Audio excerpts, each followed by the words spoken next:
അപ്പോൾ നമ്മൾ ഇന്ന് വെക്കാൻ പോകുന്നത് ഏട്ടത്തലയാണ് കേട്ടോ. ഏട്ടത്തലയിൽ ഇപ്പോൾ നമ്മൾ എന്തൊക്കെ ഇട്ടേക്കുന്നതെന്ന് വെച്ച് കഴിഞ്ഞാൽ ചുവന്നുള്ളി അരിഞ്ഞിട്ടിട്ടുണ്ട്, ഇഞ്ചി ചതച്ചിട്ടിട്ടുണ്ട്, വെളുത്തുള്ളി ഇട്ടിട്ടുണ്ട്, പിന്നെ മഞ്ഞൾപ്പൊടി, ദെൻ മല്ലിപ്പൊടി, മുളക് പൊടി. ഇനി നമുക്ക് കുറച്ച് ഗരം മസാലയും കൂടി നമുക്ക് ആഡ് ചെയ്യാം കേട്ടോ. ഗരം മസാല ഇറച്ചി വെപ്പ് വയ്ക്കുന്ന പോലെ തന്നെയാണ്. അപ്പോൾ ഇനി കുറച്ച് ഗരം മസാല ഉപ്പിട്ടിട്ടില്ല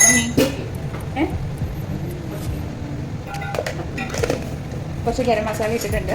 ഇനി നമുക്ക് 2 മുളക് കീറിയിടാം.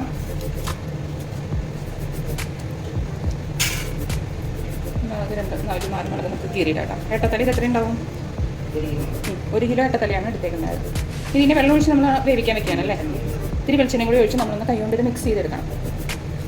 പച്ച വെളിച്ചെണ്ണ ഒഴിച്ചിട്ട് കൈകൊണ്ട് മിക്സ് ചെയ്തെടുത്ത് ലേശം വെള്ളം ഒഴിച്ച് നമുക്കിത് വേവിക്കാൻ വെക്കുകയാണ് നമ്മൾ ചെയ്യുന്നത്. പിന്നെ കുറച്ച് കറിവേപ്പില ഇടാം നമുക്ക് കേട്ടോ. കറിവേപ്പിലയും കൂടി ഇട്ടു. കുറച്ച് പച്ച വെളിച്ചെണ്ണ ഒഴിക്കാം. വെളിച്ചെണ്ണ ഒഴിച്ചു. ഉപ്പിട്ടിട്ടില്ല, അപ്പോൾ നമുക്കിനി ഉപ്പിടാം. ഉപ്പും കൂടി ഇട്ടിട്ട് നമുക്കിത് നന്നായി കൈ കൊണ്ട് മിക്സ് ചെയ്തെടുക്കാം.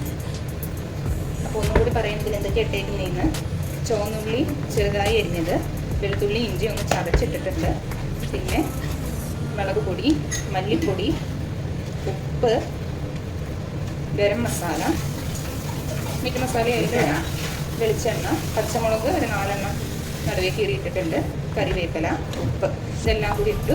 ലേശം പച്ചവെളിച്ചെണ്ണയും കൂടി ഇട്ടിട്ട് വെള്ളം ഒഴിച്ച് വേവിക്കാൻ വെക്കണം. ഇതിപ്പോൾ നന്നായി മിക്സ് ചെയ്തിട്ടുണ്ട്. ഇനി നമുക്ക് 1 കപ്പ് വെള്ളം ഇതിലേക്ക് ഒഴിക്കാം.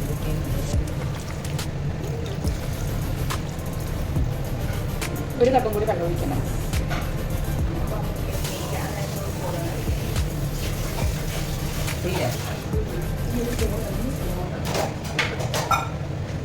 ഇതൊന്ന്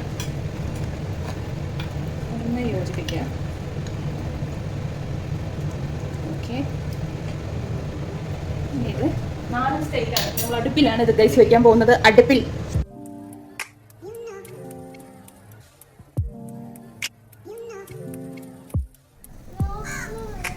നമുക്കൊരു ആയൊന്ന് നോക്കാം. നന്നായി തിളച്ച് വന്ന് തുടങ്ങിയിട്ടുണ്ട്. സൈഡിൽ നിന്ന് മാത്രം നോക്കി